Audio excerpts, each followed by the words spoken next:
नमस्कार. मी आज तुम्हाला लसणापासून एक साधा, सोपा व भरपूर त्रास देणारा असा आजार असतो, त्याच्यासाठी लसणाचा एक उपाय सांगणार आहे. तो तुम्ही नक्की करावा. एकदम सोपा आणि झटकीपट बरा होणारा असा हा उपाय आहे. तर आपण गावरान लसणाचा एक छान असा उपाय करणार आहे. हा देशी गावरान लसूण आहे. शक्यतो याचाच वापर करा. तो कशासाठी मी आता तुम्हाला सांगते. तुम्ही बघू शकता, हा असा एकदम पांढरा शुभ्र दिसत नाही. याच्या कुड्या खूप मोठ्या नसतात, बारीक असतात.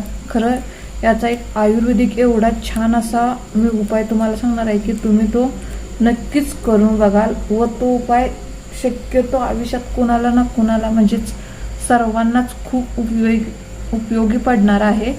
तर सुरुवातीला आपण आधी हा लसूण सोलून घेऊया. खूप पटकन हा लसूण सोलून होतो. तुम्ही बघू शकता, लगेच मोकळा होतो. त्याच्यात ह्या कुड्या आहेत, ह्या आपण पूर्णपणे त्याचे पाला काढून सोलून घेऊया. हा उपाय रोजच्या आपल्या जीवनात उपयुक्त ठरणारा असा उपाय आहे. आधी मी हा सोलून घेते.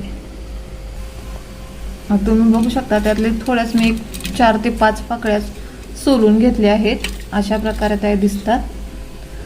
लसूण हा सर्वांनाच माहिती आहे.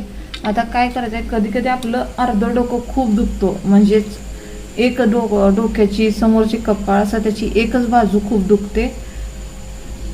त्यावेळेला आपल्याला औषध कसं लावावं किंवा कोणती गोळी खावी हेही समजत नाही. अशा वेळेला काय करायचं, ह्या लसणाची अशी एक पाकळी घ्यायची, ती अशी मोडायची मधून, आणि आपण जिथं आपलं ते डोकं दुखतंय किंवा समोरचं कपाळ, डोळ्याच्या वरची बाजू, तिथे फक्त असं अशा प्रकारे हे चोळून घ्यायचं. असं साधारणतः एक 2 ते 3 मिनिट हे असं प्रकारे चोळून घ्यायचं. तुम्हाला मी दाखवते, तर ही प्लेटमध्येच मी दाखवते. अशा प्रकारे असं चोळून घ्यायचं पूर्ण त्या ज्या भागात दुखतंय ना डोळ्याच्या वरती, तिथं अशा प्रकारे चोळून घ्यायचं. व शक्यतो तो हात डोळ्याला लागू देऊ नका, नाहीतर डोळे चरचरतात. फक्त जिथं दुखतंय आपलं डोकं तिथंच हा लसणाचा उपाय करून बघा. तुमचं डोकं नक्कीच राहतं व साधारणतः एक अर्धा ते 1 तासानंतर तुम्ही स्वतः म्हणाल की हा उपाय सर्वांनी करावा. त्यामुळे नक्कीच ही ट्रिक वापरा व आपलं अर्धं जे डोकं दुखतंय ते पूर्णपणे थांबवा. धन्यवाद.